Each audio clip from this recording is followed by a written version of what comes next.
And now let's talk about the third partner in every relationship. I'm not going to lie, I just learned about this term from Nancy, so I'm going to let you explain who is the third partner in every relationship. We all love our mobile phones and communicating with the other person who is not present with ourselves. Yeah. Sometimes I even think relationships would be more successful even if we are together, we are chatting on the phone, because that is how everybody is going currently. So the third partner is technology, ladies and gentlemen. Welcome it or not. Or, you know, after this, maybe you'll just rethink how you use it. You know, I've said this on the show a couple times, but I'm just going to repeat it with you guys, that I, at some point, have interviewed two women, separate times. Both have been married 40 plus years. But I just asked them, so why do you think your relationship has lasted so long, and why do you think there's so many breakups today? And both of them, separate times, said, I'm not sure, but I think it has to do with the mobile phone. Oh, wow. I think that has a lot to do with how relationships disintegrate, trust is diminished, and it just makes things more messy. So they were like, technology has been good for many reasons. I'm just not sure how great it is when it comes to relationships. So I want to hear from you, how has technology affected how we interact with our partners, how we create intimacy between our partners, and whether it's in a good way or a bad way? Yar, since you are like right bang in the middle of this new age of, you know, I would say, you know, we look at technology in both sides, the good and the advantage side and the disadvantage side. And I would say on the advantage side, you know, technology has brought us all together in one way or another in different ways. Like, you meet people each day. Nancy said we are social beings, and so through the process of interaction on the various social media platforms and how we interact with people. And so on the other side, you know, looking at technology, how it has come in and destroyed relationships, you know, these days we are not able to come forward and face our partners and tell them what we're going through. I mean, I will feel it when you tell me face to face what you actually, if you're not happy with me or if you're happy with me, rather than texting. You know, it's just like we are relying on text and everything, and so you lose that connection with your partner. It's like the connection is on the phone rather than the physical one, you know. And so you find the technology is separating us. It's like it's putting us aside, you know. It's like you are distancing yourself from me because of, and also with technology we can have long distances nowadays, and it's good, we are able to be in touch, but it takes longer before you get to know your partner. You assume you know them because you're always on phone, but then again there is that, you know, intimacy of your partner. Would you add to that? Yeah, mobile phones break the emotional connection. Okay. And sometimes the physical connection you have with someone. Because if you're present with them, say, assuming on a date, and they are on their phone, you feel unimportant because they are giving someone else, whether work or parents or any other person around their lives, they are giving them that attention as opposed to fully giving it to you. So taking away from you or from every individual slowly brings the distance. And not only cohabiting relationships like man and woman, you find even when you're home, your child is there talking to you, but you have your mobile phone, you're more interested on responding to the texts that are coming in than spending that time with your children. So my relationship advice to every individual is, when you have your loved one close to you, keep your phones away and give them that attention. Research shows for children they just require maximum 45 minutes from attention from a parent, and they will be off your back. You understand? Grown adults require maximum 30 minutes of attention, then they'll feel fulfilled. And even after that, if you feel like being on your phone, then there will be no issues. then these mobile phones have brought conflicts in the sense that you can be on a date with your wife or your husband or your boyfriend, but they are chatting somebody else. When you have emotional connection with someone else, there are some hormones that are produced in the body, making you happy, excited, and the person you're with will feel, because they can perceive that, you know, we are able to feel the energy the other person is bringing or taking. So you can be able to feel, this is not, he's here, yes, or she's here, yes, but she's not here for me because the attention is on elsewhere. Somebody else. So we've talked a lot about how it can create distance, despite the fact that technology is here to try and bring us closer together.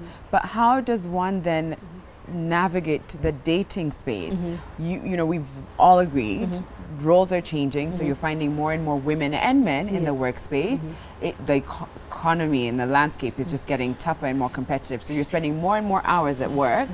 How do you then start to forge connections? Can't we use technology in, you know, in a way that we can start to connect with people and meet different people without having to be like, it's 9 p.m. I can't imagine going to like dress up and put on a good suit and go seeing this girl, but I can go on Tinder or whatever other platform we're going to talk about and see if I can meet someone. You know, what are your thoughts on that?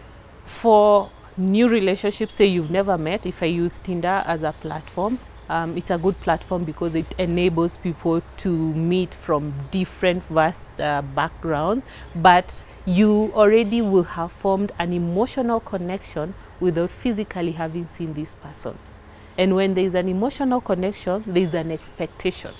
There is a need that will be fulfilled upon your meeting. And even if you try to stay grounded so much, you don't have this person's background. You don't know. You like them for the superficial thought or feeling, but you don't know them in a close. But can't we establish those conversations, or you know, just because obviously I can't imagine that you'd just be like, hi, you look good. You look good too.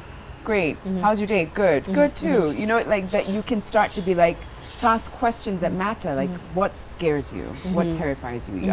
You know, when was the last time you laughed so hard your belly hurt? You know, so can't you imagine ask the right questions? Imagine going on an interview, because that platform is like going for an interview.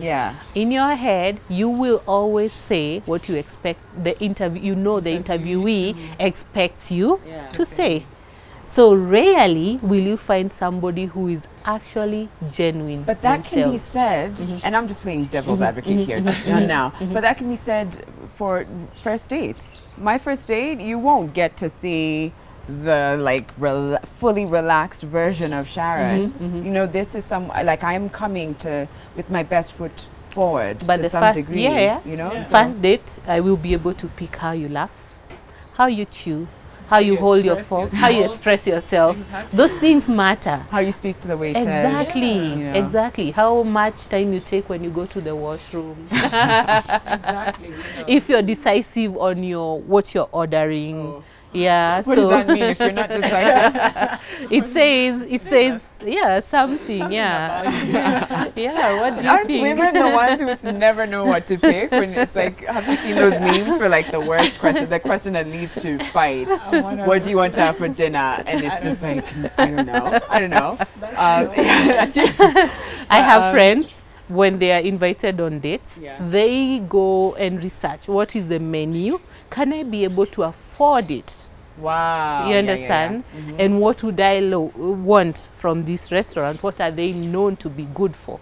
So when you're going, you're already decided and you know. The fact is there's people who've met online, gotten married and live happily. But I think there's more people who've been catfished. It's just been like, this isn't working, and never find the right people. And so, I mean, I think we've established that, yes, you can start a conversation with someone, you know, through these dating apps and platforms, but perhaps at some point step out of that and look to connect more intimately, right? That's what I'm taking from you. Social media, I'm going to put that as its own category, separate from like dating apps and everything. There's a lot of people who put their business on social media, their relationships on social media. How do you think that affects relationships today? Well, I would say it affects actually relationships in a very negative way, because you know, on social media we only put what we want you to see. So all that we are showing is the beautiful side of our relationship, how we're going on vacation, how we are happy, but we don't show the other side, that there is the downside of the relationship. And so you find the viewers or the people who are following on social media like, oh, you know, this is such a beautiful relationship, forgetting that. And so you come out of that social media, you come and pressurize your boyfriend or your girlfriend, and you tell them this is how you want your relationship to be, you know. And so you find like we are living on other people's meaning. And you know, we have these people, influencers on social media, and you find like maybe this is one of your favorite influencer, and so you get to be like, okay, I want to be like this person. So we are living on what other people are showing us, False not expectations, false expectations, and not forgetting that we can always create our own expectations and our relationships, knowing that we have the good side and the bad side at the end of it all together.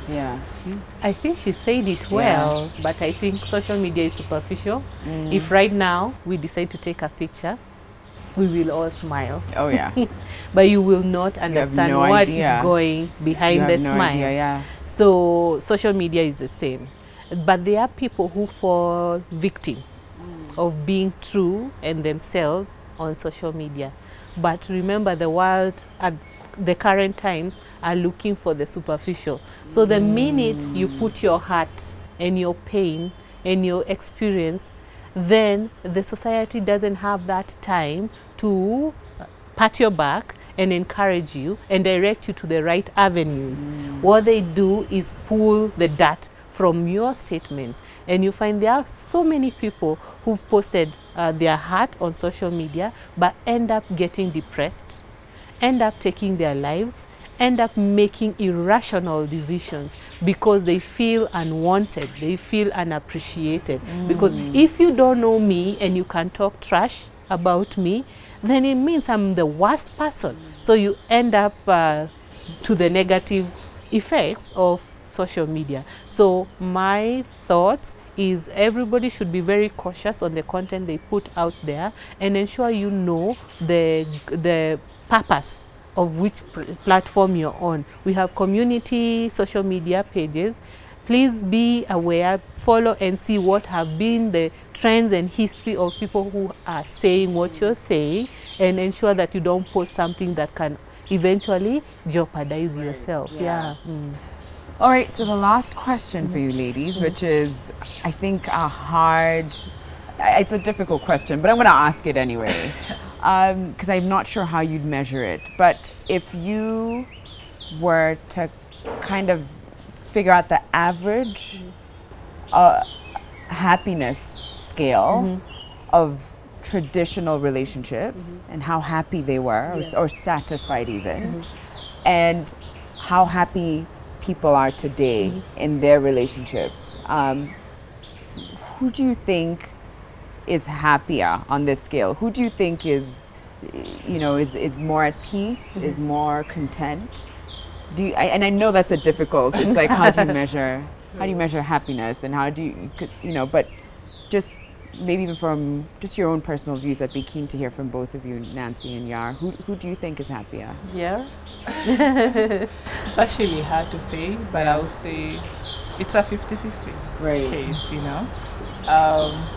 The happiness cannot be determined by what makes you happy might not make me happy. And so it's a 50-50 case, just how you balance it all. I'd say traditionally, communal happiness was higher. Modern times, individual happiness is higher. Yeah, because there's more self-awareness, what you want, you're making individual decision. Traditionally, you had to conform or be advised and assume that that is what is expected, and so you had to fit in and somehow be happy with it. But as a community, as a village, yes, they were. That there was a level of satisfaction and contentment that lacks currently. Yes. That's interesting. All right, thank you, ladies. Thank you so much. Welcome. I think this was really insightful to try and just understand a little bit more about the shifts in relationships, traditional versus modern. Which one is right? Which one is wrong? Is there a right? Is there a wrong? Or is it just balancing? Exactly. And we wish you all the best if you are in a relationship. Just remember, your vows are not a nursery rhyme. Oh, Lord knows that is true. Thank you so much for watching, everybody. And thank you to Palette Cafe, which lent us its beautiful space. They have the yummiest cheese samosas. I don't know if you guys, ladies have had them, but they are so good. Highly recommend. We'll be back tomorrow at 9 a.m. Until then, have a great rest of the day, and I'll see you tomorrow. Bye, everybody.